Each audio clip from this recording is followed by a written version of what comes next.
Assalamualaikum warahmatullahi wabarakatuh.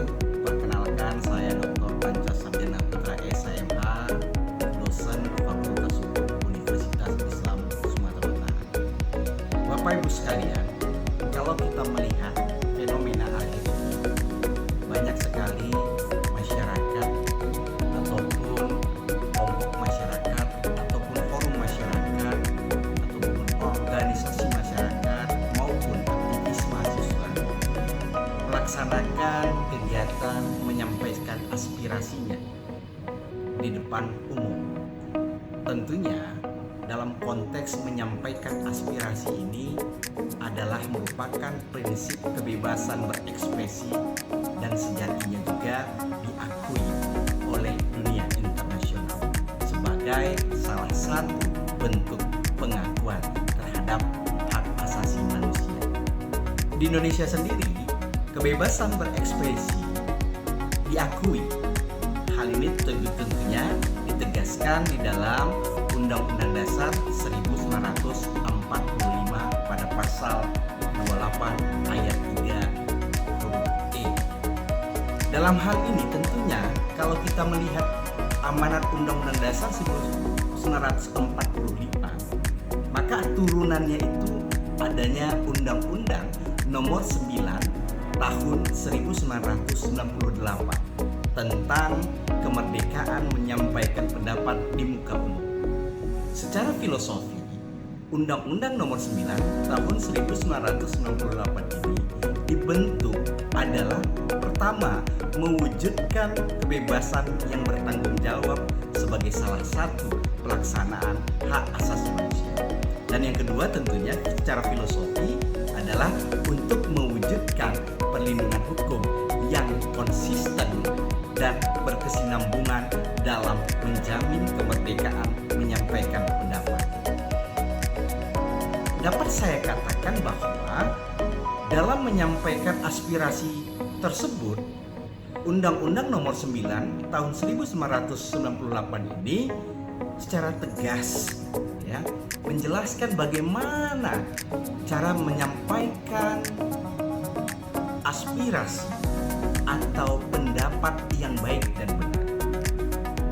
Tentunya dalam hal menyampaikan pendapat yang baik dan benar itu ada parameternya.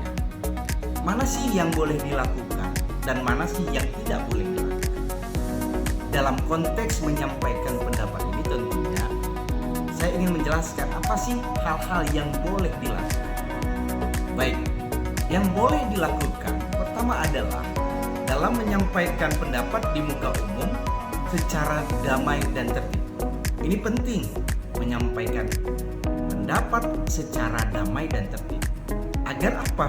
Agar tidak menimbulkan kericuhan bagi orang di sekelilingnya atau orang di sekitar. Kedua, tentunya ketentuan boleh dalam menyampaikan aspirasi itu apa? Adalah jangan sampai mengkritik yang tidak benar. Tapi yang boleh itu apa? Memberikan kritik kebijakan pemerintah itu atau lembaga lainnya itu boleh saja, tapi harus benar, harus dibarengi dengan data-data. Dan data-data yang di sini adalah data-data yang valid dan bisa dipertanggungjawabkan.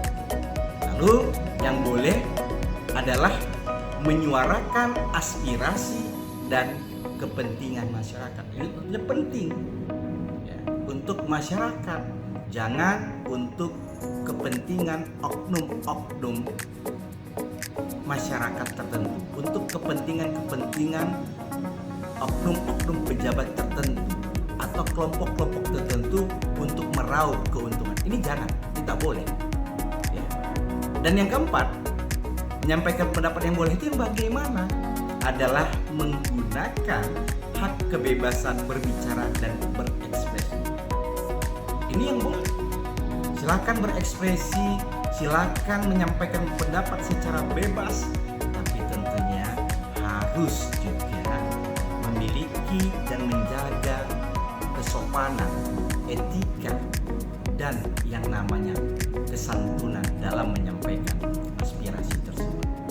Tentunya dalam menjaga moral, menjaga etika dan kesopanan dibarengi dengan data-data dan dibarengi dengan yang namanya argumentasi hukum yang baik dan benar dan tidak bertentangan dengan undang-undang.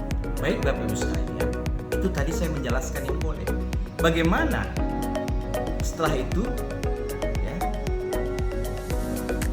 ada yang namanya yang tidak boleh. Yang tidak boleh itu bagaimana menyampaikan pendapat yang tidak boleh? Pertama, mengganggu ketertiban umum seperti melakukan tindakan anarki, kekerasan atau pengerusakan. Ini bahaya Bapak Ibu sekalian. Kalau dalam menyampaikan pendapat ada melakukan anarki, pengerusakan atau juga yang namanya kekerasan. Ini malah akan merugikan para masyarakat yang melaksanakan menyampaikan pendapat tersebut. Kenapa? Akan berdampak yang namanya sanksi pidana kalau apabila terjadi yang namanya kekerasan tersebut ya, atau terjadi yang namanya kegiatan pengerusakan dalam menyampaikan pendapat. Tentunya ada ancaman pidana. Makanya jangan sekali-sekali kita ketika menyampaikan pendapat melakukan pengerusakan, tindakan anarki atau yang namanya melakukan kekerasan. Ini harus kita jaga, jangan sampai terjadi. Yang kedua tentunya dalam menyampaikan pendapat itu tidak boleh mengancam keselamatan orang lain atau properti. Nggak boleh kan? Jangan dong kalau kita menyampaikan pendapat sampai merusak properti, sampai merusak yang namanya keselamatan, mengganggu keselamatan orang lain. Ini sebaiknya jangan kita lakukan. Agar apa? Agar masyarakat yang melihat dan mendengar aspirasi kita itu juga merasa simpati